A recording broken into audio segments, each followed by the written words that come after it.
आगे बढ़ते हैं। लखनऊ में आज बीजेपी सामाजिक संपर्क अभियान के तहत अनुसूचित जाति सम्मेलन का आयोजन करेगी और कार्यक्रम में सीएम योगी भी शामिल होंगे। साथ ही बीजेपी प्रदेश अध्यक्ष स्वतंत्र देव सिंह और दोनों डेप्यूटी सीएम भी मौजूद रहेंगे। और इससे पहले बीजेपी ने ओबीसी सम्मेलन का आयोजन किया था। आगामी चुनाव को देखते हुए पार्टी जातीय सम्मेलनों को आयोजित कर रही है। तो अनुसूचित जाति सम्मेलन का अब आयोजन होने जा रहा है। लखनऊ में ये बड़ा कार्यक्रम रखा गया है, जहां बीजेपी सामाजिक संपर्क अभियान के तहत अनुसूचित जाति सम्मेलन का आयोजन करेगी।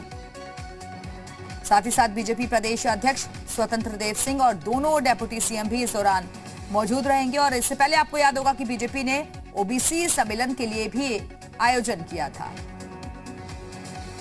तो वोट बैंक को अपने पाले में करने के लिए यह अहम कार्यक्रम माना जा रहा है।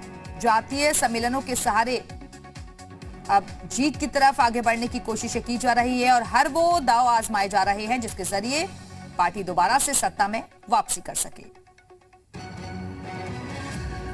तो जातीय सम्मेलनों के जरिए चुनाव साधने की तैयारी की जा रही है बीजेपी की तरफ से। और आज अनुसूचित जाति सम्मेलन का आयोजन होगा, जिसमें मुख्यमंत्री के साथ साथ डेप्यूटी सीएम भी मौजूद रहेंगे।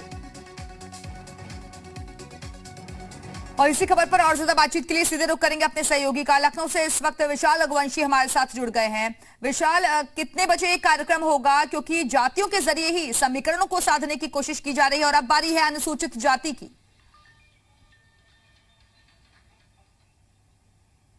देखिए, बिल्कुल निश्चित तौर पर उत्तर प्रदेश में जो 32 जातियां हैं उनको बीजेपी ने चिन्हित किया है और उनके लिए ये सम्मेलन कराए जा रहे हैं। हालांकि कुछ जातियां इसमें ऐसी हैं जो ओबीसी वर्ग में आती हैं और कुछ अनुसूचित जाति में आती हैं। ऐसे में इन सम्मेलनों के जरिए एक बड़ा मैसेज देने की कोशिश बीजेपी की तरफ से की जा रही है। लखनऊ में पहला एक सम्मेलन किया जा चुका है, जिसमें सीएम जा चुके हैं। लखनऊ के अलीगंज के पंचायत भवन में ये सम्मेलन हुआ था। उसके बाद आज इंदिरा गांधी प्रतिष्ठान में ये पूरा सम्मेलन हो रहा है। ऐसे में ये बिल्कुल तय है कि उत्तर प्रदेश के 2022 के विधानसभा चुनाव को देखते हुए इन जातियों को पार्टी की तरफ करने के लिए ये कवायद है और इसी के लिए पूरे उत्तर प्रदेश में तमाम ये सम्मेलन जो है ये आयोजित किए गए हैं और इसी कड़ी में आज का सम्मेलन देखा जा रहा है।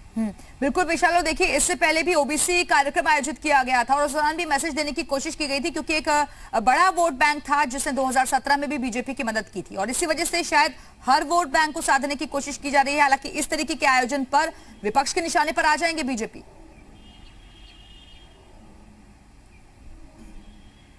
देखिए, बिल्कुल निश्चित तौर पर चूंकि जातियों को चिन्हित करके सम्मेलन कर रही है तो जाहिर सी बात है कि विपक्ष जो है वो सरकार को घेर रहा है, इसके साथ साथ भाजपा को घेर रहा है और सीधे तौर पे ये भी कह सकता है कि क्योंकि जातियों के सम्मेलन पर सीधे रोक है, कोर्ट ने रोक लगा रखी है, तो ऐसे में इसको दूसरा नाम देकर सम्मेलन के तौर पर जो है आयोजित किया जा रहा है। आज मुख्यमंत्री योगी आदित्यनाथ खुद इस सम्मेलन का हिस्सा होंगे, तो जाहिर सी बात है कि एक बड़ा संदेश देने की कोशिश की जा रही है, क्योंकि इन जातियों को लेकर लगातार बीजेपी हमलावर रहती है और खासतौर से ये जातियाँ जो हैं ये कभी विपक्षी खेमे का एक बड़ा मजबूत वोट बैंक मानी जाती थी। लेकिन 2014 के लोकसभा चुनाव के बाद लगातार इस वोट बैंक में गिरावट आई विपक्षी खेमे में और दलों के वोट बैंक में लगातार गिरावट आई और इसी वजह से जो मजबूती रही थी पार्टी की उसे दोबारा से हासिल करने की कोशिश की जा रही है। बहुत बहुत शुक्रिया आपका विशाल रघुवंशी, हमारे साथ जुड़ने के लिए, जानकारी देने के लिए।